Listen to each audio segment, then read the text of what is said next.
The Western Cape Transport MEC says he finds it hard to believe that a power failure can make our most basic public transport system falter so easily. Eskom power cuts crippled commuter rail in the province after a substation failed to come back online. Metro Rail has also pointed to defective track circuits and traction power malfunctions in the last couple of days. Rotational power cuts started nearly 15 years ago and will be with us for some time. Why can't the system handle it? Transport MEC Daylin Mitchell joins us now. Daylin, thank you so much for your time. Let's start off with the status of Metro Rail in the Western Cape at the moment. Are the trains running? Was Metro Rail able to get through the morning rush without any interruptions? Well, the information, firstly, good morning, and thank you for having me. I've been informed that most operations are back on track, excuse the pun. But yeah, so the last couple of days have been extremely difficult for commuters, especially those that is reliant on the rail network. I mean, if you look at the public transport system in the Western Cape and how rail has been deteriorating over the last 10 to 15 years, in particular the last 10 years, we cannot have a situation where load shedding adds to the already dysfunctioning rail service in this province, in the city in particular. Services had to be cancelled on Tuesday, and then yesterday it was a bit touch and go, and like you said, the commuters really struggled. Is this only because of load shedding, or is there an aspect of vandalism that's attached to it?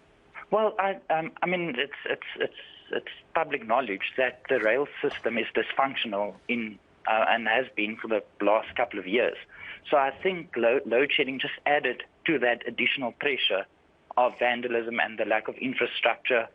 I mean, if you look at the numbers, I mean, rail used to carry about 600,000 commuters a day. We are less than 200,000 per day currently as we speak. So, I mean, the reliability of rail has deteriorated over the last couple of years, and load shedding just added to it.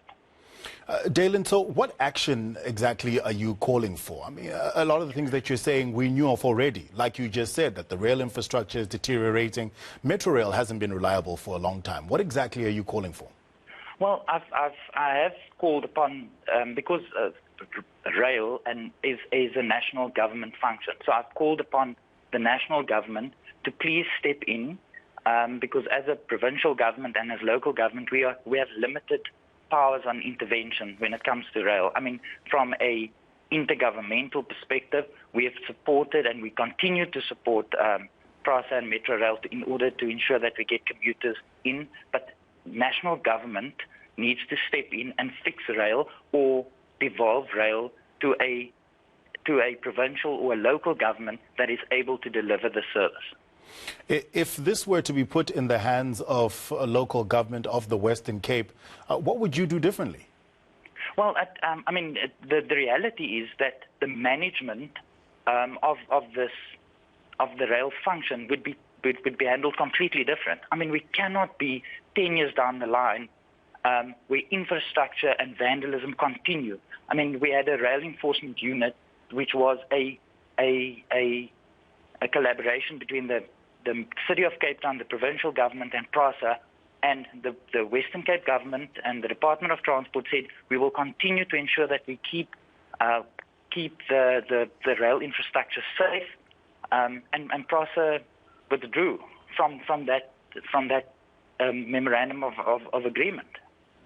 Daylin, while that tug of war continues between you and PRASA and national government, the commuters in the Western Cape are the ones who are suffering. Is there not more that the Western Cape government can do to put aside your differences with national government and PRASA? Is there not more that the Western Cape government can do to help consumers and make other forms of transport reliable?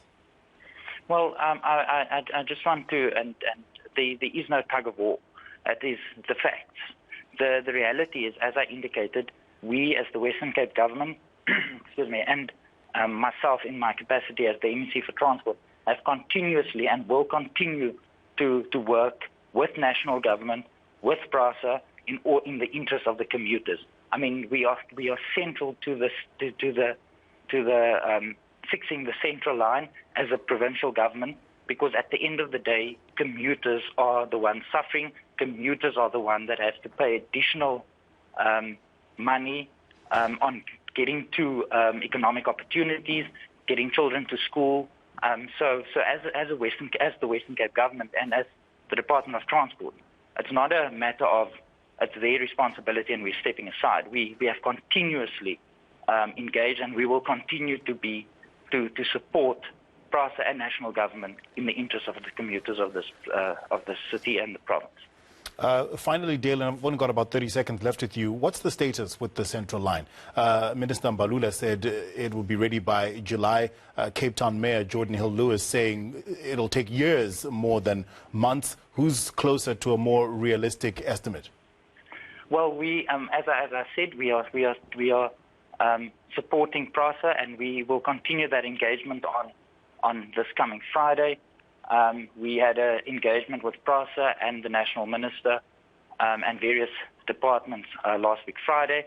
But as it stands, in order for us to give effect, unless there's a real commitment to make this happen, I think the Mayor of Cape Town might not be wrong.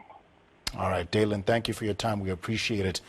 Western Cape MEC for Transport, Daylin Mitchell.